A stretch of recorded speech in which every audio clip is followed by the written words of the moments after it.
नमस्कार, मैं हूं आपके साथ शिवानी लोहिया और आप देख रहे हैं खबर फास्ट।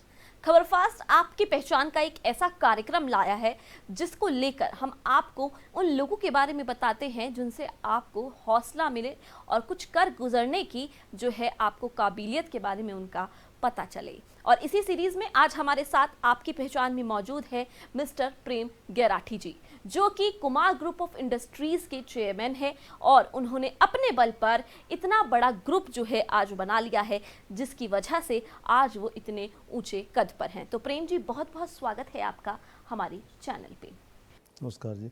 सबसे पहले तो खबर फास्ट का बहुत बहुत धन्यवाद शिवानी जी कि खबर फास्ट ने मुझे ये मौका दिया कि मैं किसी को बता सकूं कि मैंने किस टाइप से बिजनेस किया, और आपके इस प्रोग्राम से हमें भी मोटिवेशन मिलता है। बिल्कुल, लेकिन प्रेम जी सबसे बड़ी बात तो ये है कि आज आपने अपने आप को उस काबिल बनाया है जो आज आप हमारे साथ यहाँ पर बैठे हुए हैं। तो सबसे पहले शुरुआत वहीं से करेंगे।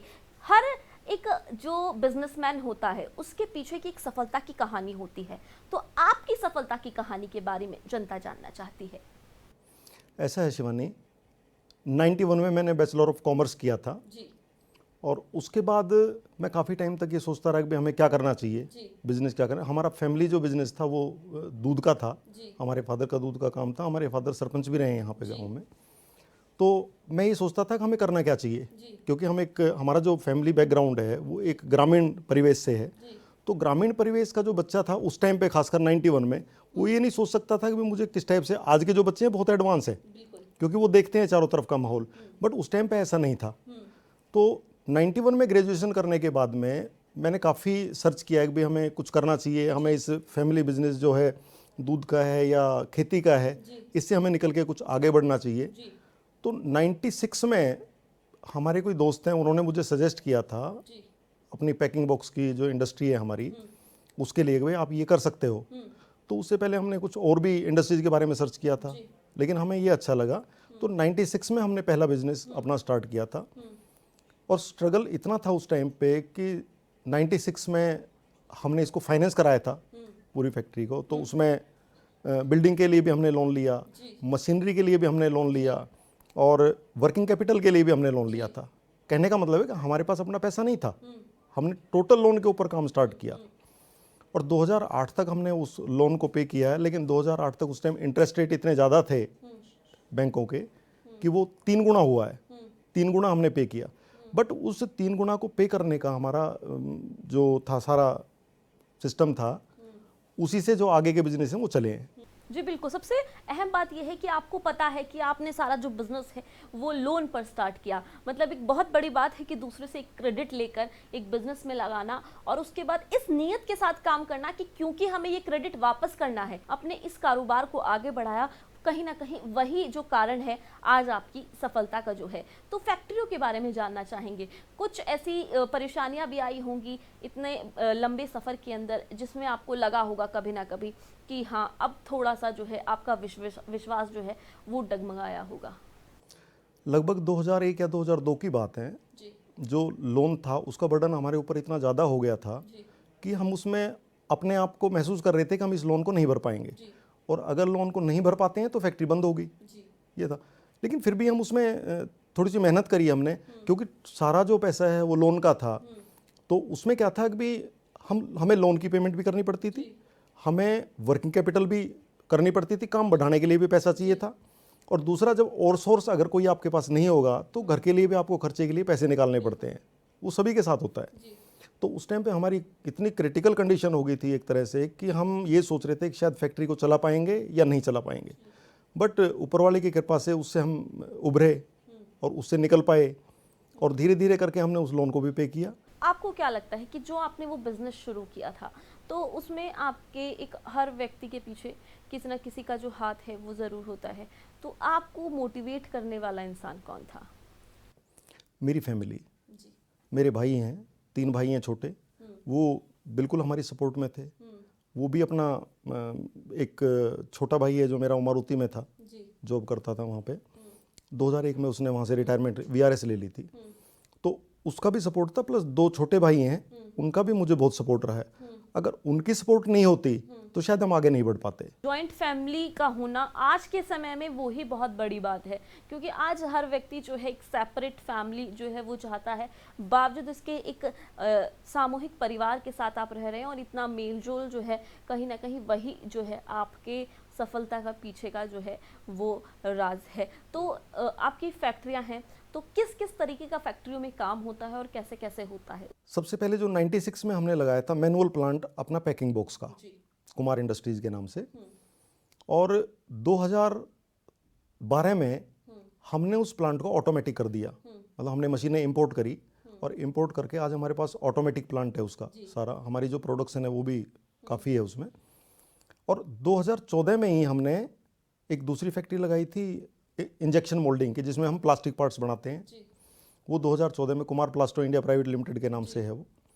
और 2014-15 में ही हमने मारुति का ऑथराइज सर्विस स्टेशन जो मारुति से हमने लिया था, तो वो हमने स्टार्ट किया था। और आज सारे ही बिजनेस सक्सेसफुली चल रहे हैं। उसके बाद हमने रियल एस्टेट में भी कुछ काम किया। रियल एस्टेट में हम अपनी इन्वेस्टमेंट करते हैं, अपना पैसा लगाते हैं, फिर उसमें से निकालते हैं, तो अपना काम। उसके लिए कुमार बिल्डर्स प्राइवेट लिमिटेड के नाम से हमने अपनी एक फर्म बनाई। 2015-16 में हमने सुजुकी की डीलरशिप ली गुड़गांव के अंदर। तो आज सभी काम, देखो जब बिजनेस स्टार्ट करते हैं तो स्ट्रगल तो थोड़ा सा होता है, किसी भी बिजनेस को आप स्टार्ट करोगे उसमें होता है, बट धीरे धीरे करके अभी सारे बिजनेस हमारे ठीक चल रहे हैं। बचपन कैसा रहा, और बचपन में क्या कभी सोचा था कि इतने मतलब आज जो प्रेम गिराठी है वो गिराठी में भी वजन दिखता है? मैडम ऐसा है, बचपन हमने तो, हमारे फादर सरपंच थे यहाँ पे, तो ये समझो वैसे तो ठीक ही रहा है, मतलब हमें कोई कमी नहीं छोड़ी उन्होंने किसी प्रकार की। लेकिन हमने जो शिक्षा थी हमारी, वो प्राइमरी स्कूल जो हमारे गवर्नमेंट के हैं, वो गवर्नमेंट प्राइमरी स्कूल हमारा यहाँ बेगमपुर खटोला में था, वहीं से हमने शिक्षा ली है। और मैट्रिक हमने करी मोहम्मदपुर, नरसिंहपुर मोहम्मदपुर का स्कूल है, वो भी अपना हिंदी मीडियम था। उसके बाद ग्रेजुएशन करी है द्रोणाचार्य गवर्नमेंट कॉलेज से। तो शिक्षा का ये सिस्टम रहा है अपना उसमें। बाकी स्ट्रगल तो देखो, बचपन में आप कुछ भी करते हो उस टाइम खैर स्ट्रगल नहीं लगता वो। कुमार ग्रुप, ये जो इंडस्ट्रीज हैं आपकी फैक्ट्रीज हैं, उसमें भी कभी ना कभी ऐसी सिचुएशंस आई होंगी जब कुछ लोग होते हैं जो हमारे विपक्ष में होते हैं और हर एक चीज़ में एक कॉम्पिटिटर होता है, तो उन्होंने आपका जो हौसला है उसको तोड़ने की कोशिश की होगी, डिमोटिवेट करने की कोशिश की होगी। ऐसा जी, ऐसे बहुत से लोग होते हैं। जब आप प्रोग्रेस करते हो तो प्रोग्रेस करते हैं उस टाइम पे वो आपको चिपटेंगे, आपके पैरों को पकड़ के चिपटेंगे कि आपको आगे नहीं बढ़ने देंगे। लेकिन हमारा जो स्ट्रगल था वो 0 लेवल से था, तो हमें कुछ खोने का डर नहीं था कि हम कुछ खोलेंगे। तो 0 लेवल के स्ट्रगल में जब आप निकल के चलोगे तो आपको प्रोग्रेस, मतलब आपका पॉजिटिव पॉइंट ही रहेगा, उसमें नेगेटिव पॉइंट नहीं रहता। तो 0 लेवल से जब हम आगे चले हैं तो हमारा जो, चाहे धीरे धीरे बढ़े, लेकिन आज की डेट में हमारा इतना अच्छा जो बिजनेस हुआ है वो सारा उसी की देन है। तो नेगेटिव लोग भी होने लाइफ में बहुत ज़रूरी हैं। नेगेटिव लोगों की वजह से आपको एक पॉजिटिविटी जो है कुछ कर गुजरने की ज़रूर मिलती है। तो अच्छा, रियल स्टेट के बारे में आप जो है वो बात करेंगे। रियल स्टेट में आप किस तरीके से जो है उछाल देखते हैं, क्या लगता है? देखो जी, गुड़गांव की अगर हम बात करें तो 2005 के बाद में गुड़गांव में रियल एस्टेट में डाउनफॉल नहीं आया है। ये बीच में उतार चढ़ाव तो चलते रहते हैं, थोड़ा ऊपर हो गया, थोड़ा नीचे हो गया, कभी स्टेबल हो गया, बट गुड़गांव के अंदर रियल एस्टेट का फ्यूचर बहुत ब्राइट है। आप देखेंगे 2005 में जब काम स्टार्ट हुआ था इसका, रियल एस्टेट का, ज़्यादातर कंपनियों ने ज़मीनें खरीदनी स्टार्ट करी थी।